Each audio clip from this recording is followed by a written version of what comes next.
Hello everyone, welcome to my channel. It is lovely to have your company here again today. So today I want to talk about the emotional voice. It's such an important thing and there's so much to say about it. But I thought I'll start just by highlighting a few points. Now I've made a few notes here, otherwise I will go on and on. But I was going to ask, if you like this and you would like to participate, I would be so thrilled to hear your questions and your comments and your thoughts about how we emotion in our voices. And you can post it in the comments below and I will respond to you. And then maybe we could start a whole conversation, which would be fabulous. So let's just have a look. So I'm going to look at emotion in voice in both singing and as well as in writing, because I do both. And they, I feel, are equally important in both those artistic forms. So I'm going to start with singing first, and then we'll go into writing. So, obviously we know that in singing, emotional connection to the lyrics is so important. If people can't tell us the emotion in the lyrics from the start of the song, mostly, we kind of lose interest. We don't really connect to the song at all, do we? So authenticity in the feeling allows the singer to communicate the depth of the song's message. And that makes the performance so much more relatable and powerful, to the extent that sometimes people would listen to something like that, and if there's a very masterful performer, for example, then they think they can do it as well. They can do that. It takes some mastery, I'll be honest, and it takes some practice and quite a lot of studying before you can actually do that so that it looks natural and normal for the audience. So that's the first point. And then we come to the next one. So emotion, how do we express it? It's often expressed through changes in volume, for example, and the intensity that we use in our voices and the dynamics. So, for example, if you use softer tones, it can evoke vulnerability or intimacy. And if we sing louder, it can convey strength or passion. And so sometimes balancing these, because of course the song is not going to be only soft or only loud, you're going to have the contrast, and that is what helps to articulate an emotional landscape for the audience. And that is one of the reasons it's so interesting when you get somebody who really knows what they're doing and can create that for you. And then the next point that's really important, like I said, there's so much we can talk about here. I'm just going through a few points for you. But the next point I feel that's really important is the color and tone. So the quality or the timbre of the voice plays a crucial role in expressing emotions. So for example, if you use a lighter, brighter tone in your voice, it sounds more joyful and maybe can suggest excitement, right? Whereas if you use darker, warmer tones, it can maybe convey sorrow or longing. And so obviously, just as before, in the point before, singers adjust their tone to reflect the shifting emotions that you get through a song, because all songs have all these wonderful variations and everything in them, don't they? They're not just one thing, which we'll come to a bit later on. So I feel the next point to raise here is to do with phrasing and breath. Now, I have spoken so much about phrasing and breath, and those of you who have followed me for a while would know that I often use Adam Lambert's fantastic performances and voice mastery to show and talk about these aspects. And so I admire particularly the way that he uses breath and phrasing. But the way phrases are shaped And the way we use our breath reveals emotion. And like I said, I've used many examples given by Adam Lambert to us of how masterfully it can be used and subtly to make wonderful emotions happen, not just in him, but also in the listeners, in the audience. So, for example, there are other ways that that singers can use. So, for example, breaking a phrase or holding a note longer than it's supposed to be held can add tension or yearning or hesitation. Whereas if you use very seamless legato lines, then that could indicate peace and contentment. But I have to say, always in singing everything, in anything, if you sing legato, it is just a much more beautiful way of singing.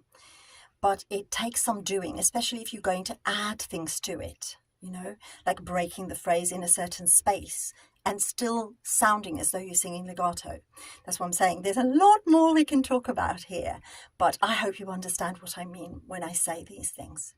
And then, of course, there are other subtle techniques that a lot of pop singers use, not so much operatic singers like I am, classical singers, but they use things like vocal fry. I'm sure you've heard that before. And it is important in pop music, I think, because it portrays things like fragility or despair. In opera, we use different ways, and often, obviously, we stick quite closely to what the composers wrote. But they usually write it so that it feels like that. So we usually have really soft, high notes that kind of float off, that has a similar feeling maybe. Or they can add extra vibrato. Now, in classical music, we have vibrato in our voices anyway, but I know that you know that in some pop music and some pop singers use the sort of what they call white tones, the straight tones. And so if they put vibrato in there, then it adds richness and warmth. And that helps to add layers, emotional layers to the performance.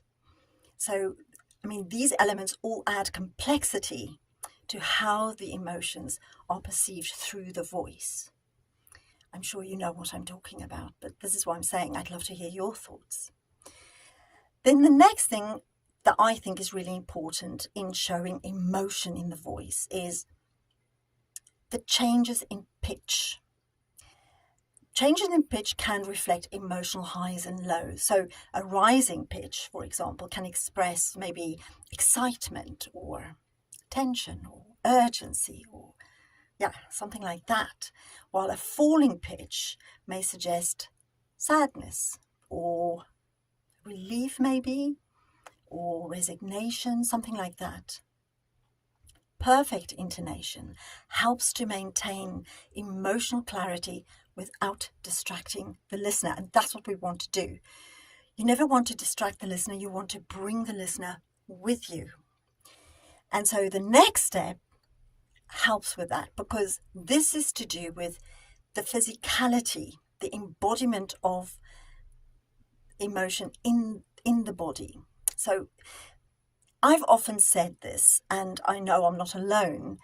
The voice is the voice, but the whole body is your instrument, actually.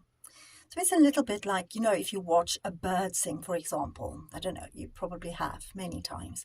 You see the whole little body shaking and being engaged in making the sound, and then just out of the little beak comes the sound. Well, this is the same in the human body. The whole body is actually engaged in making the sound, and then the sound comes through the vocal folds and through your mouth. But the whole body is involved in making the sound. And so the whole body is therefore also involved in emotionally being engaged in the sound that it makes. Do you see what I mean? Now, sometimes singers would express that externally. So they'll express it using facial expressions or gestures or posture. And all of these things, of course, help reinforce the feelings that's conveyed vocally, as long as it's done tastefully and not over the top, unless it's meant to be over the top, of course. Right, okay. And then, because here's the thing with singing, voice actually, in singing or in writing, it's a kind of internal thing for the performer, and then it goes external to the audience, who internalizes it. So it's a sort of that kind of a thing, you know. It's a really awesome thing, actually. So then the next point that's really important in conveying emotion through the voice to the audience is a connection to the audience. So how do we do that? We can either directly engage with the audience through eye contact and nuanced interaction that makes the emotions feel shared, and that's therefore creating a communal emotional experience. Now, here's the problem with that.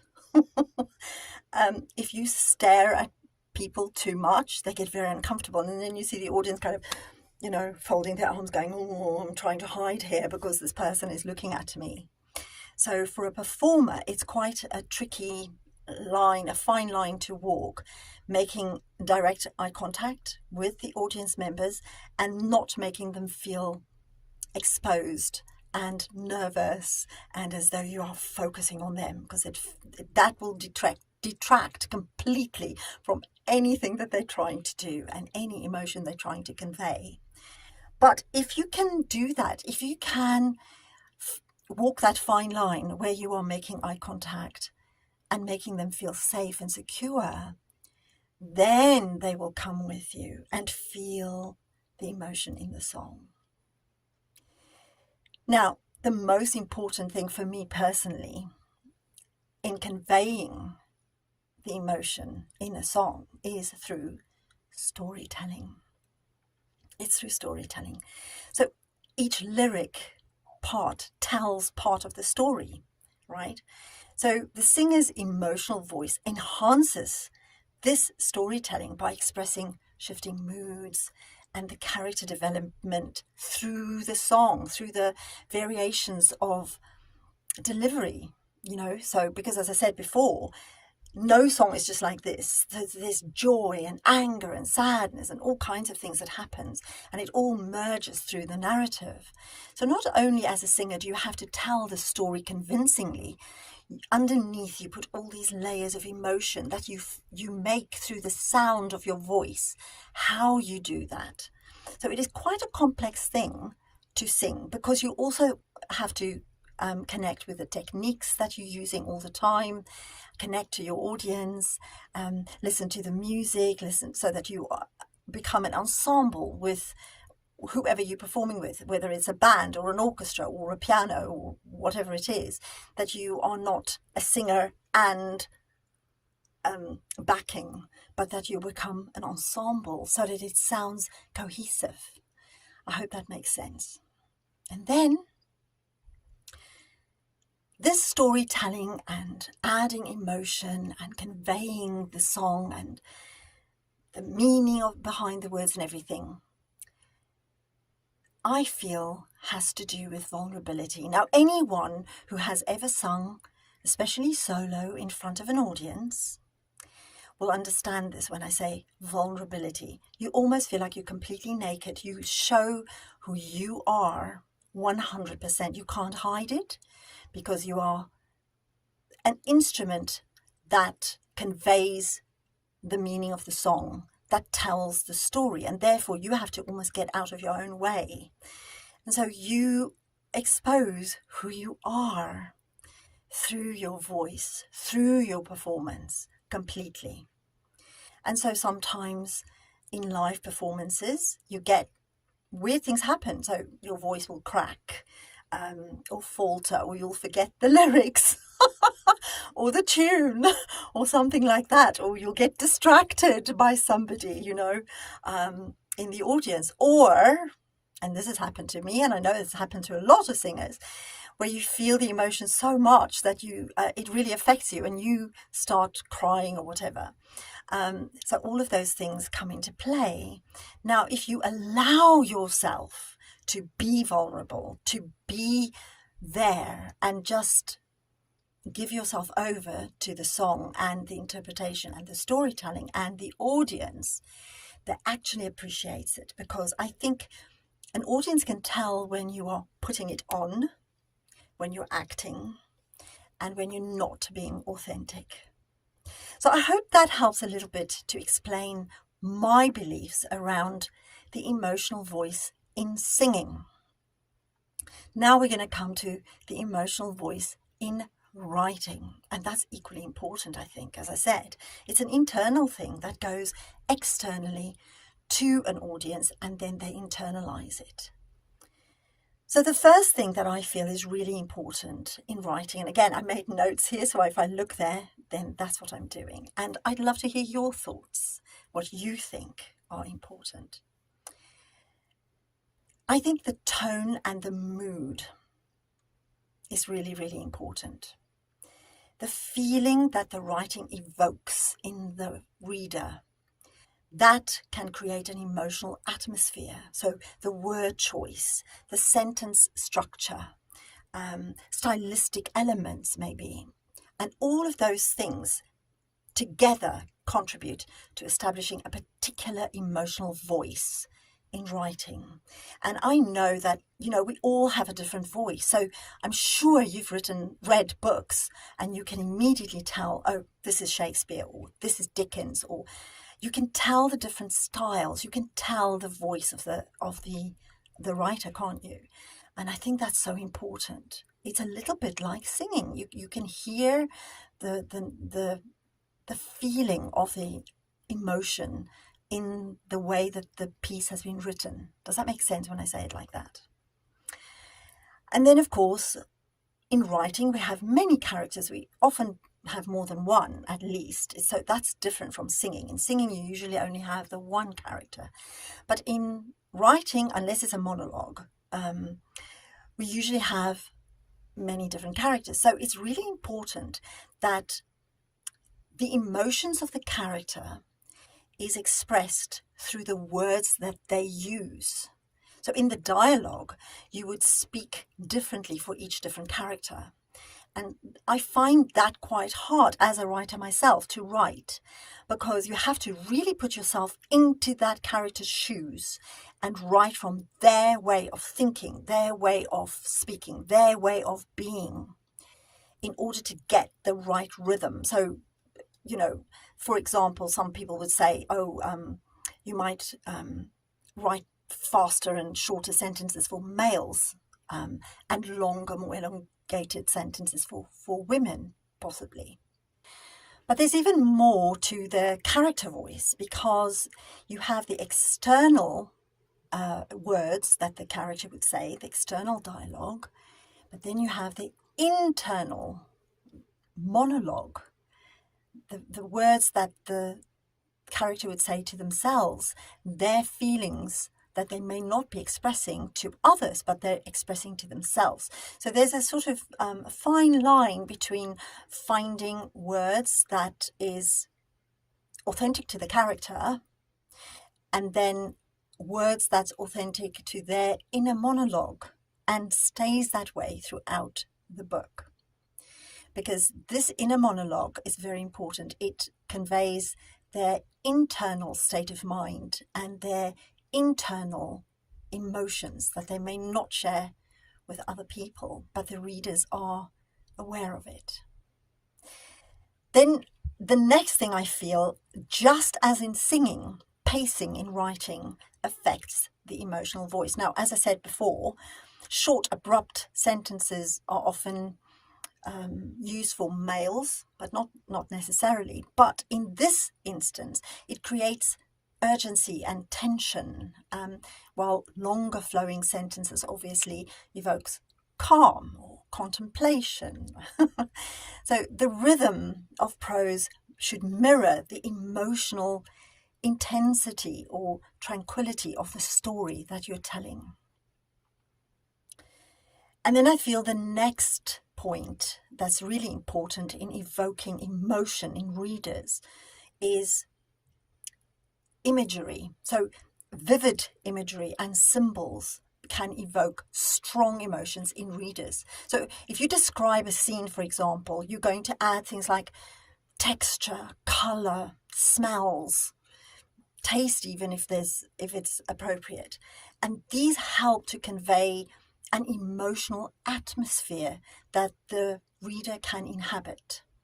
And symbolism, if you use symbols, it can hint at a deeper emotional undercurrent without explicitly stating what it is, so that you leave that part to the reader's imagination. And readers love to do that, by the way. So emotion often, in writing especially, often lies beneath the surface, let's put it that way. So it's in what is not said. The subtext allows the reader to hear what the writer has conveyed emotionally through implication and nuance, and the fact that the writer has then trusted the reader to pick up on these subtle emotional cues. And as I said, readers love to do that, so it's a really good thing to try and find in your writing. And then I feel the next point in writing emotional voice is word choice, actually. So the connotation of words and their emotional or cultural associations affects how emotions are conveyed. So for example, if you choose between synonyms like whisper or murmur or rage versus anger, for example, these add layers of emotional meaning to the writing and has a different effect on your reader. And then I think that leads into the fact that the emotional voice shifts depending on the narrative perspective. So for example, if you write in first person perspective, it allows for a direct expression of the character's emotions. So it's immediate, it's direct. You feel it with the character, you experience everything with the character. Whereas if you have, say for example, third person omniscient character, then you can explore multiple voices within the same text, can't you? And that kind of makes the reader go further away from the action, from the emotion. But it has a good point, because, as I say, there's lots of people that you can look at, lots of different emotional voices that you can look at from a bigger perspective. So it has its place as well. I personally love writing first person, as those people who have read my books know. But occasionally I use third person too. So. And then there's that thing that everybody talks about in writing: show, don't tell. Now, what does that actually mean? It means don't tell the reader what the character feels. Show their emotions. Show their emotions through actions or their thoughts or their reactions even. So that approach creates stronger emotional connections, and it makes the reader feel the character's emotions instead of just reading about them, because if you say, well, this happened, yeah, okay, but it doesn't touch you, it doesn't touch your soul, you can't share that emotion. And that's why it's so important to do that one. So I know people beat that one to death, but it's actually really important. And then, just like in songs, writing often follows an emotional arc as well. So you have the arc, people in writing often talk about the arc, the character arcs, the story arc. And if you've got a series, you've got a series arc, don't you? But the emotional voice should evolve through the narrative, and it should reflect the progression of the feelings. So, for example, is there rising tension? Is there a climax and a resolution? Is what we want, so that there's a satisfying emotional journey for the reader. And hopefully also for the writer, because remember, as a writer, what you feel as you write, that is most likely what's going to happen to your reader. They're going to feel those same emotions that you are feeling as you're writing. And then we come back to the authenticity thing. I think this is so important. But not only authenticity, I think voice consistency in writing is really important, because in singing it's easy. You have one voice and that's it. You can't suddenly do different voice. Well, some people do, I suppose, if they've got like a massive range and they can do all kinds of things. Like I'm thinking about that, what's his name? Oh, he's from Kazakhstan, I think, an amazing singer, but he has this huge range and he sings very different kinds of voices. It goes really low and really high. I've forgotten his name now. I want to say something. No, I'd rather not, because I can't remember his name. I'm sure you know, so please do let me know if you remember his name. I mean, some people kind of say, well, you know, he's better than Adam Lambert, and I don't like the comparisons because the voices are so different, so different. But the reason I bring that up is because unless you have a voice like that, where you actually create different characters with different lyrics throughout the song, most people use a consistent voice through song. And I think that is why a consistent voice in writing is so important, because it brings believability. You believe it. Otherwise, it's so bitty and it's this and that, and it's actually really distracting. I mean, I have read books like that, I'm sure you have as well, where it's not a consistent voice and it's so over the place. It's really distracting. So whether it's the narrator's voice or the voice of a character, I feel the emotions expressed should feel natural and consistent with who they are, and that adds the depth and the truth to the narrative. So I hope that this was interesting for you, and I hope that you would like to participate in a kind of conversation about this, because as I said before, there is so much to talk about. These are just a few points that I feel are really important, but they are starting points, and each of these points can be discussed fully. So I would love to hear what you think and what your perspectives are as readers or as singers or as listeners and audience members. I always find things like that really, really interesting. So thank you very much for watching. If you liked the video, I would love it if you actually clicked the like thing. And if you haven't done so, please subscribe to my channel. It will help me enormously. It helps the algorithm on YouTube to find people, to find me, and promote me to other people. So it helps my channel to build, which I'd love to do, because I think I talk about things that people might find interesting. And it's free for you. You don't have to pay anything. You can follow as many channels as you want. It's all free. You can click them all and follow them. So thank you, and I shall speak to you next time. Mwah.